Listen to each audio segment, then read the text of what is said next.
Welcome back to this very special edition of Champion News Talk Radio, brought to you by championnews.net. We are celebrating Jack Roeser's 89th birthday today, and it is coming this week, and it is August 31st, right? Yes. And this is amazing, Jack, because during the break we were talking a little bit about Otto, and your father's name, as Michael was saying, is on everything that goes out the door. So there's a certain amount of pride and honor, and your slogan is expect excellence. Do you think America at this time, do you think we are expedient, or do you think we're do you think the masses are expedient or excellent? They're expedient. Our leadership in this state of Illinois and our whole nation, our leadership is not setting a good example. They're not following what was in the mind of our American founders. The Tea Party people are outraged at what both parties have done in losing sight of what America is all about. America has been the lantern for the world.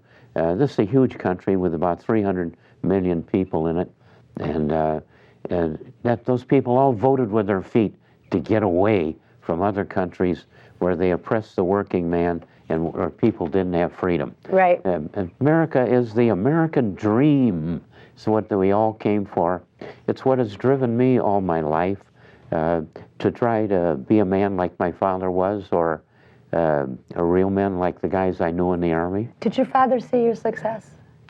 Some of it, yeah. I'm sure he was very proud of you. Oh, yeah. He expected me. There wasn't any fantastic praise about it. It's just doing what you could and should do. My father died in 1958, and I started Otto Engineering in '61.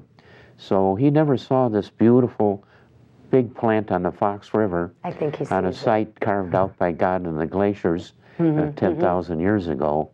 My father he loved the nature of this area. It's lakes and rivers and farms and swamps. My dad just loved that. And he would have loved this place where Otto Engineering is on the river. I think he sees it. How many patents do you have, Jack? Never kept count, and maybe as many as 50. When did you get your A lot more first? if you count foreign ones, but those are often duplicates. You have patents and foreign patents. What year, if you recall, what year did you get your first patent? Ooh, I don't exactly remember, but it'd be around 1951 or so. Wow. It was an interesting thing. I got my degree from Illinois in '48. I went through engineering in Illinois in 3.5 years. I took a lot of subjects. I took literature and psychology and vibrations, a graduate course in that, and probability theory. I did a lot of stuff engineers aren't supposed to take.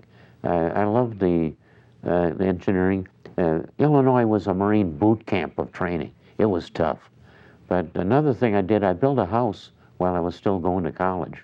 Did you really? I designed and built a 4-room house. I saved $2,000 in soldier savings. That's a real feat at $51 a month pay. Yeah. That's what a private made. I was a corporal twice.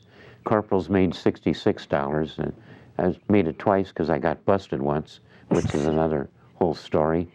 It happened because of my... So you built a house by yourself. Was this before you were married? Well, I hired an old carpenter that didn't get along with contractors, and Mr. Meese and I got along great.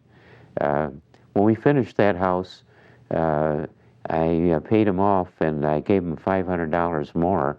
What year was that in? And, that'd be about 40... oh, my goodness. It'd be 47, I think, yeah.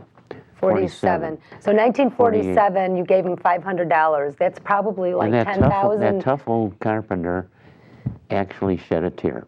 He was so tough and cantankerous and difficult to get along with, and that's why he couldn't get along with contractors. But we built a house.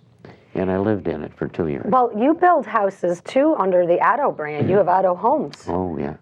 Well, And what is that, a little bit about that? What have you done with that? And Michael, if you want to plug in, because I know you know about the Otto Homes project too. I did a piece on that because it was so extraordinary. This was at a time when there was foreclosures taking place all over the place.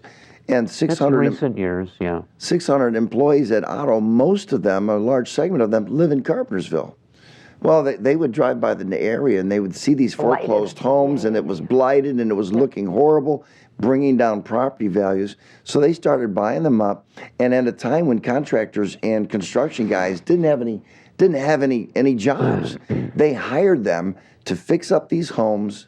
I mean, from the ground up, everything brand new. You have an Otto home, that's something special in Carpentersville. New roof, new siding, new windows, doors, furnace. We tore out the entire inside. But got to say, my son Tom really drove that, and his management ability and vision is why we did about 150 homes, enough to seed this whole town, set an example of what could be done. And the neighboring homes, people caught on and on their own initiative fixed up their home.